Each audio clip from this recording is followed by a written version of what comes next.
Human Services Committee, which is a derivative of the Human Relations Commission, has done an excellent job of capturing the legacy yet again for what is now recorded as the 27th year. They have done an excellent job of outreach in order to bring together different artistic acts as well as an eloquent speaker, and we're just excited about today's events. We really believe that it is going to fulfill such a wonderful legacy of bringing our city together in the name of equity, justice, and humanity.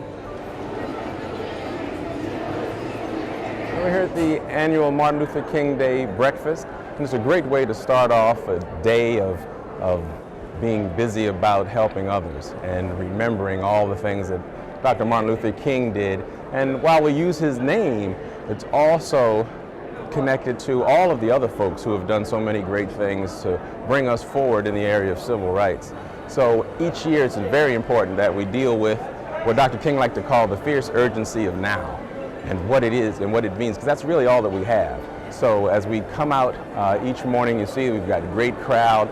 People are ready. This is a great way to kick off the day of service, and we're looking forward to great things happening as the day goes on. The parade follows, and who knows what goes from there. There are so many other activities planned. It'll be a great day for everyone who's involved, and a great way to commemorate a great man and a great movement. I want you to think, as you go through this day and through the year, what would Dr. King do? What would Franklin McCain do? What would Nelson Mandela do? We must act. All steps forward and no steps back. I know there are people who see today as just a day off from work or a day off from school, and I'm really excited to see so many people here this morning at this breakfast who believe that the best way to honor Dr. King is through service to the community. Today, as we gather remembering the life of your servant, Dr. Martin Luther King, who led us to the mountaintop, as we remember this prophet for morality and drum major for justice and peace, help us to remember that the task is not yet done, and that the freedom train is long overdue for many people in our nation and our world. Relaxing a little bit, and then I saw Dr. King do something that was, I think, really kind of remarkable. I just noticed him over by the bars along a catwalk across from the cells, and I realized that what he was doing was he was being a pastor. And after all, many of you will know this, Dr. King didn't start out to be a Nobel Prize winning civil rights leader. He started out to be a Baptist pastor like his daddy. And what does a pastor do? A pastor takes care of his people.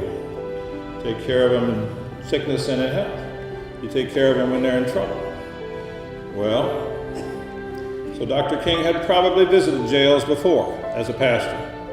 And he spent, I don't know how long. He started at one end of this catwalk, and he talked one-on-one with these prisoners across the catwalk. Now, there was nothing he could do for them except to listen and to give them certain affirmation.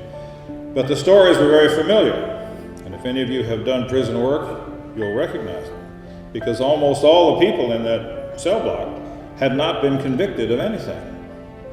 They had been charged with something, and they were mostly poor and out of work, and bail had been set, probably not even a lot of money, but they didn't have it.